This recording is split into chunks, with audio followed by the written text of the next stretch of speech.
महापालिका निवडणुकांचं मतदान आता पूर्ण झालंय आणि आता त्यानंतर सर्वांचं लक्ष लागलंय ते म्हणजे महानगरपालिका 2026च्या निकालाकडे।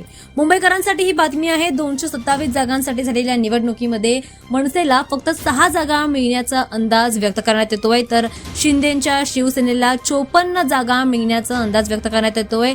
जेडीएस एक्झिट पोलच्या अंदाजानुसार मुंबईमध्ये 127 ते 155 जागा घेत भाजप आता सत्तेत येणार असल्याचा अंदाज व्यक्त करण्यात येतो। दरम्यान सगळीकडेच भाजपची सत्ता असणार असा देखील अंदाज आता वर्तवण्यात आलेला आहे। अंदाजानुसार मुंबईत भाजप आणि शिंदेच्या युतीला 127 तर 154 जागा मिळतील, तर ठाकरे बंधूंच्या युतीला 44 ते 64 जागा मिळतील असा अंदाज व्यक्त करण्यात आलेला आहे।